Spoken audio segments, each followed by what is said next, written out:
প্রিয় রুদ্র, প্রযত্নে আকাশ। তুমি আকাশের ঠিকানায় চিঠি লিখতে বলেছিলে। তুমি কি এখন আকাশ জুড়ে থাকো?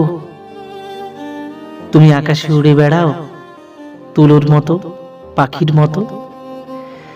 তুমি জগৎ সংসার ছেড়ে আকাশে চলে গেছো। তুমি আসলে বেঁচেই গেছো রুদ্র। আচ্ছা, তোমার কি পাখি হয়ে উড়ে ফিরে আসতে ইচ্ছে করে না? তোমার সেই ইন্দিরা রোডের বাড়িতে, আবার সেই নীলক্ষেত, শাহবাগ, পরিবাগ, লালবাগ চষে বেড়াতে? ইচ্ছে তোমার হয় না এ আমি বিশ্বাস করি না। ইচ্ছে ঠিকই হয়, পারো না। অথচ একসময় যা ইচ্ছে হতো তোমার তাই করতে। ইচ্ছে যদি হতো সারা রাত না ঘুমিয়ে গল্প করতে, করতে। ইচ্ছে যদি হতো সারাদিন পথে পথে হাঁটতে, হাঁটতে। কে তোমাকে বাধা দিত? জীবন তোমার হাতের মুঠোই ছিল। এই জীবন নিয়ে যেমন ইচ্ছে খেলেছ। আমার ভেবে অবাক লাগে, জীবন এখন তোমার হাতের মুঠোয় নেই। ওরা তোমাকে ট্রাকে উঠিয়ে মিঠে খালি রেখে এলো। তুমি প্রতিবাদ করতে পারোনি। আচ্ছা, তোমার লালবাগের সেই প্রেমিকাটির খবর কি? দীর্ঘ বছর প্রেম করেছিলে তোমার যে নেলি খালার সাথে। তার উদ্দেশ্যে তোমার দিস্তা দিস্তা প্রেমের কবিতা দেখে আমি কি ভীষণ কেঁদেছিলাম একদিন।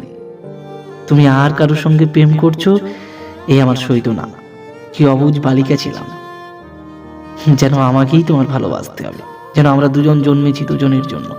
যেদিন ট্রাকে করে তোমাকে নিয়ে গেল বাড়ি থেকে, আমার খুব দম বন্ধ লাগছিল। ঢাকা শহরটিকে এত ফাঁকা আর কখনো লাগেনি। বুকের মধ্যে আমার এত হাহাকারও আর কখনো জমেনি। আমি ঢাকা ছেড়ে সেদিন চলে গিয়েছিলাম ময়মনসিংহে। আমার ঘরে তোমার বাক্স ভর্তি চিঠিগুলো হাতে নিয়ে জন্মের কান্না কেঁদেছিলাম। আমাদের বিচ্ছেদ ছিল 4 বছরের। এত বছর পরও তুমি কি গভীর করে বুকের মধ্যে রয়ে গিয়েছিলে সেদিন আমি টের পেয়েছি। আমার বড় হাসি পায় দেখে এখন তোমার শয়ে শয়ে বন্ধু বেরোচ্ছে। তারা তখন কোথায় ছিল যখন পয়সার অভাবে তুমি একটা সিঙ্গাড়া খেয়ে দুপুর কাটিয়েছ? আমি না হয় তোমার বন্ধু নই, তোমাকে ছেড়ে চলে এসেছিলাম বলে। এই যে এখন তোমার নামে মেলা হয়, তোমার চেনা এক আমি বোধহয় অনুপস্থিত থাকি মেলায়।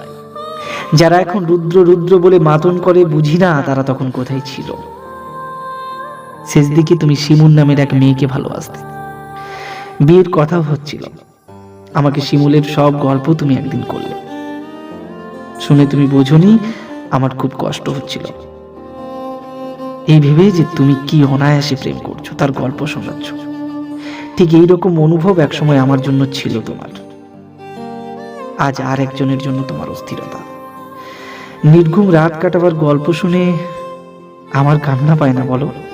তুমি শিমুলকে নিয়ে কি কি কবিতা লিখলে তা দিব্যি বলে গেলে। আমাকে আবার জিজ্ঞেস করলে কেমন হয়েছে। আমি বললাম খুব ভালো। শিমুল মেয়েটিকে আমি কোনোদিন দেখিনি। তুমি তাকে ভালোবাসো যখন নিজেই বললে তখন আমার কষ্টটাকে বুঝতে দিইনি। তোমাকে ছেড়ে চলে গেছি ঠিকই, কিন্তু আর কাউকে ভালোবাসতে পারিনি। ভালোবাসা যে যাকে তাকে বিলোবার জিনিস নয়। আকাশের সঙ্গে কত কথা হয় রোজ, কষ্টের কথা, সুখের কথা। একদিন আকাশ ভরা জ্যোৎস্নায় গা ভেসে যাচ্ছিল আমাদের। তুমি 2-4টি কষ্টের কথা বলে নিজের লেখা একটা গান শুনিয়েছিলে। ভালো আছি, ভালো থেকো, আকাশের ঠিকানায় চিঠি দিও। মংলায় বসে গানটি লিখেছিলে। মনে মনে তুমি কার চিঠি চেয়েছিলে? আমার? নেলি খালার? শিমুলের?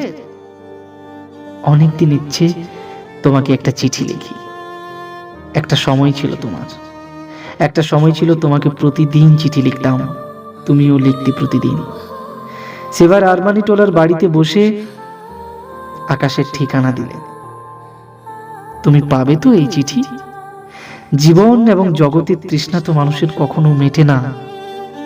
তবু মানুষ আর কদিন বাঁচে বলো? দিন তো ফুরোয়। আমার কি দিন ফুরোচ্ছে না? তুমি ভালো থেকো, আমি ভালো নেই। ইতি সকাল।